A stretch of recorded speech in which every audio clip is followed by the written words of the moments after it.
Great North Trail, Part 12 and 13. This is from Hawick through Peebles to Edinburgh.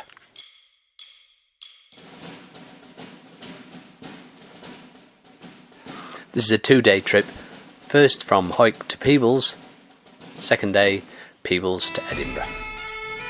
Once more, I'm travelling with my old mate Christian. GoPro, take a photograph. And his voice deactivated camera.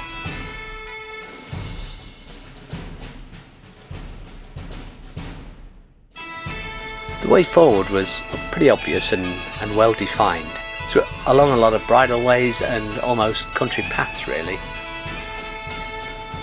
Not many fire roads through the forest, but when they did come, we were very grateful for them. Best part of the whole trip was the way that the weather was organised. It was superbo deluxe.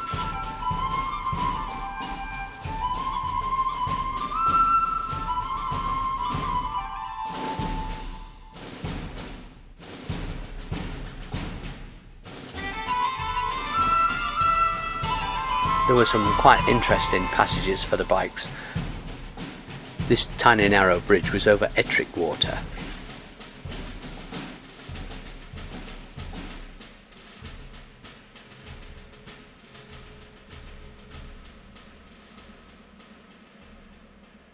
And this track climbed steadily up towards Brown Knowe.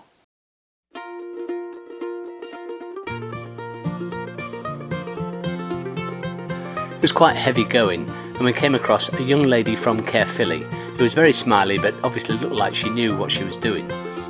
It's Welsh all the time because I've just seen Gavin and Stacey, you see, so all this cracking, is it? I asked her if she wouldn't mind trying to catch my old mate Christian, just purely to humiliate him a bit, which she gladly agreed to do. Well, she set off at about 400 miles an hour and I was up to full boost trying to stay with her. Later, I said to her, "Don't tell me you must be some sort of world champion or other." She said, "No, not world champion, just European." I think it was Menon Carter. We went over the River Tweed and skirted the southern edge of Innerleithen. This is the Tweed Valley Railway path, and very nice it was too.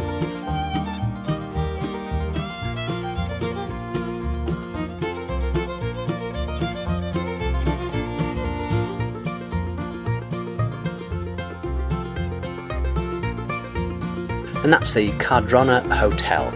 Shame we didn't have time to pop in really. We found ourselves a lovely B&B on the outskirts of Peebles. The second day dawned a little bit greyer. The day dawns bright and cheery. Well, cheery.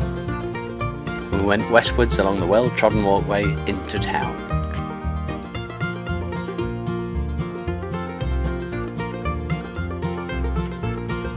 Wasn't long before we left Blacktop, began climbing up the side of the valley of Edelston Water. A good ride. Which followed yesterday's pattern of an eclectic mix of sometimes blacktop, sometimes quite difficult terrain.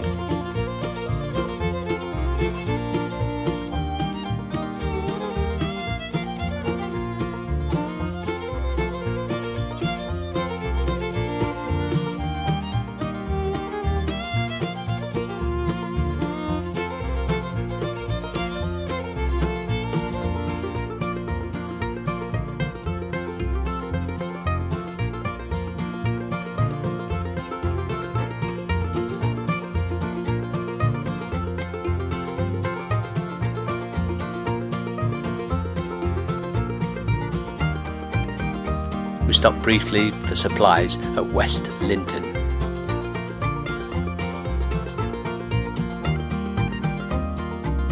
Then, near the village of Carlops, we doubled back and went up the hill, heading for the worst part of the whole of the Great North Trail.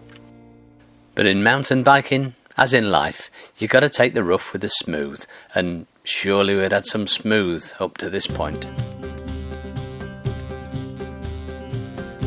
This tiny stretch of water is called the North Esk Reservoir and really marks the start of the horrible bit. The track became grotty and lumpy and rocky and horrible.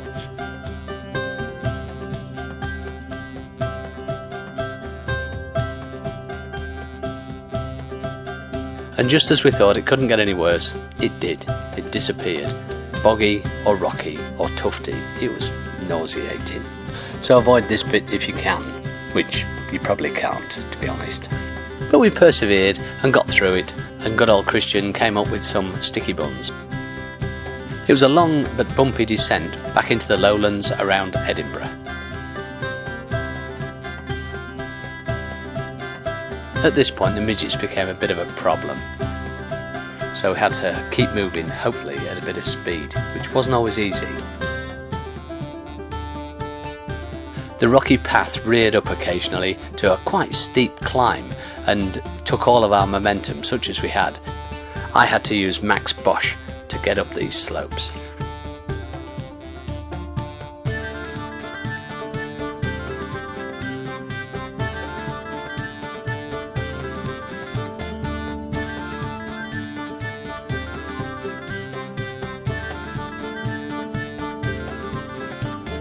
When approaching water of unknown depth, it's always best, I find, to hang back and let your colleague go in first and show you where the deep water is.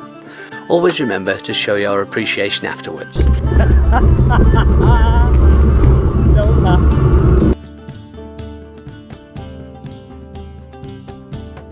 This is the Glencorse Reservoir.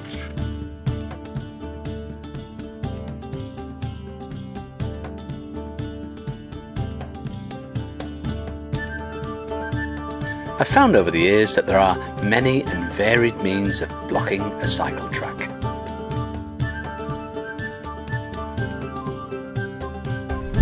Bloke back there said, "There's a pack of llamas round the corner, mate, watch out." I said, "Yeah, of course there is."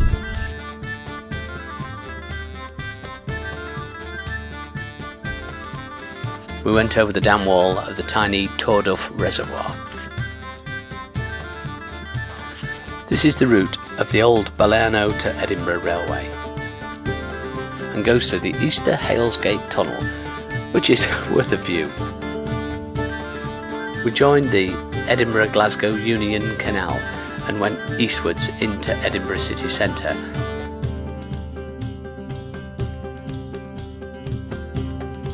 And this is the Slateford Aqueduct. I think Christian was expecting to hear a big spladoosh, and that features as part of the route going the other way on day 14. Finally, up Middle Meadow Walk and into town for a meal and a beer. This Middle Meadow Walk is the place that we officially start our next day from, which is day 14. Thanks once more for watching. I'm trusting that all of these films bring you happiness, contentment and fulfilment.